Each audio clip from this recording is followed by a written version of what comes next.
1973년 박정희 대통령은 지방특별감사 결과 보고를 받고 있었습니다. 보고 내용에 만족하던 중 수석 비서관이 몇 가지 문제점을 직설적으로 언급하면서 대통령의 얼굴이 갑자기 굳어졌습니다. 김 수석 비서관은 일부 마을에서 퇴비 증산을 위해 모든 주민들이 노력하고 있는 반면 몇몇 공무원들이 출장을 핑계로 서울에 와서 놀거나 진급 시험 준비를 위해 학원을 다니고 있다고 보고했습니다. 이에 박정희 대통령은 수행원들에게 다음과 같이 말했습니다. 요즘 말단 공무원들의 민원 처리 태도가 불친절하고 고압적이라는 소리가 많이 들려온다. 공무원들은 주민들과의 접촉에서 더 친절해야 하며 신속하게 일을 처리하도록 노력해야 한다. 1966년 박정희 대통령은 과학기술 발전을 목표로 해외에 있는 한국인 과학자들을 불러들이기 위해 최영섭 박사에게 특별 임무를 맡겼습니다. 하지만 해외 과학자들을 국내로 데려오는 일은 생각보다 어려웠습니다. 그 이유는 바로 봉급 차이였습니다. 해외 과학자들이 받는 봉급이 국내보다 훨씬 높았기 때문입니다. 그럼에도 불구하고 최영섭 박사는 수십 명의 과학자들을 설득해 한국으로 데려왔습니다. 그러나 예상치 못한 문제가 발생했습니다. 서울대학교 공과대학 교수들이 자신들보다 3배나 많은 봉급을 받는 해외 과학자들에 대해 불만을 터뜨린 것입니다. 이 소식을 들은 박정희 대통령은 최영섭 소장에게 담담하게 말했습니다.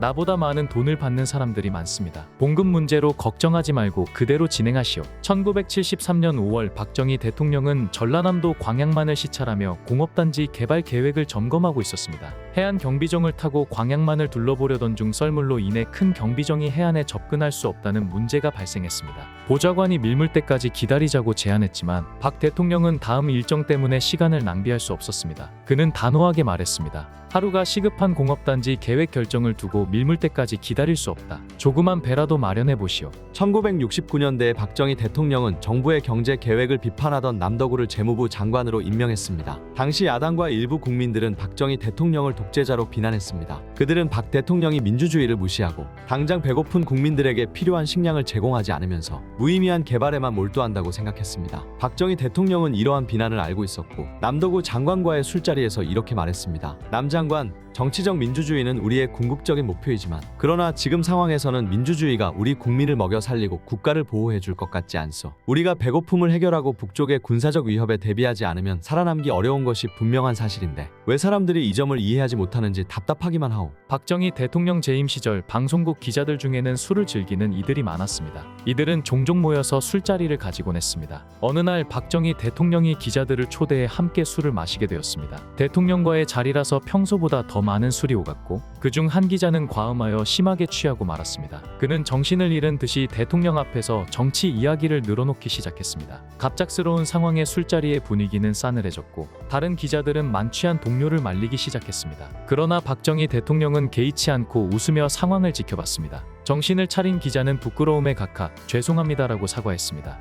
박정희 대통령은 웃으며 이기지 못할 술은 자중하게라고 말하며 그를 용서했습니다. 1968년 2월 청와대 집무실에서 고속도로 건설에 관한 긴급회의가 열렸습니다. 한 참모가 신중한 표정으로 입을 열었습니다. 야당이 결사반대를 하고 있어 추진이 어렵습니다. 참모의 말이 끝나자마자 박정희 대통령은 분노의 찬 목소리로 소리쳤습니다. 뭐라고? 방법이 없다고? 경제 발전을 위해 경부고속도로를 반드시 건설해야 하는데 야당의 반대 때문에 추진을 못한다고? 회의실은 순간 침묵에 휩싸였습니다. 그때 이만섭 의원이 나서서 사투리로 말했습니다. 각하 고마 한 번만 봐주이소. 뜻밖의 사투리에 박 대통령은 웃음을 터뜨렸고 회의실의 긴장된 분위기는 금세 풀어졌습니다. 박 대통령은 미소를 지으며 말했습니다. 그래, 알아서 잘 해보게. 1972년 가을 청와대에서 박정희 대통령에 대한 불만이 제기되었습니다. 주요 불만 사항은 대통령이 축구 경기에 열정적이지만 예술 활동에는 무관심하다는 것이었습니다. 실제로 박 대통령은 대통령컵 아시아 축구 대회를 주최하고 기업들에게 축구팀 창단과 지원을 독려했으나 예술 분야에는 소홀하다는 비판을 받았습니다. 이러한 상황에서 박정희 대통령은 예술계의 불만을 해소하기 위해 교양단 연주회에 참석하기로 결정했습니다. 그러나 연주회에서는 예상치 못한 일이 벌어졌습니다.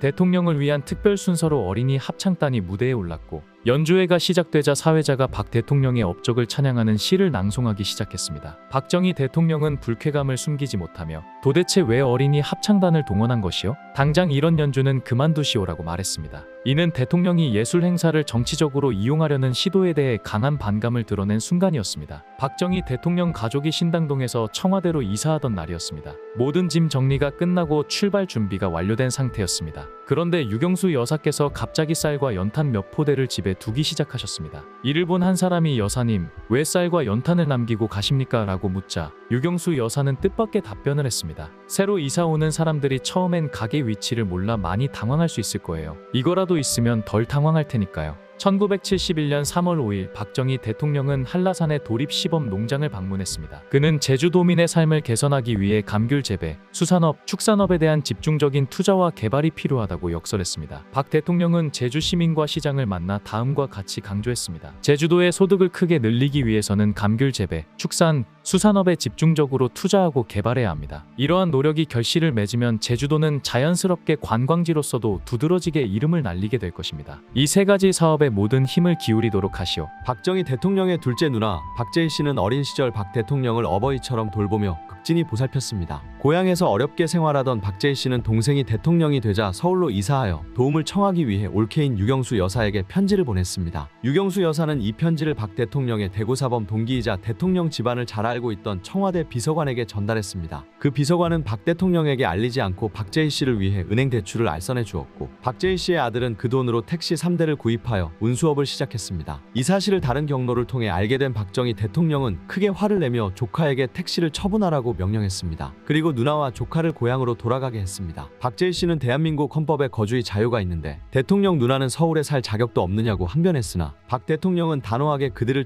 쫓아버렸습니다. 이후 박재희 씨의 집 주변에는 경찰이 배치되어 청탁자의 출입을 감시했습니다. 몇몇 사진에서 박정희 대통령이 선글라스를 착용하고 회담을 진행하는 모습을 볼 수 있습니다. 박정희 대통령은 중요한 회담 시 상대방에게 자신의 생각과 심리를 드러내지 않기 위해 선글라스를 착용했다고 합니다. 그는 선글라스는 말이야, 상대방과 어려운 이야기를 할 때 내 마음이 얼굴 표정에 나타날까 봐 쓰고 다니는 거야 라고 설명하며 회담 시 자신의 감정을 감추고 상대방과의 소통을 신중하게 다뤘습니다.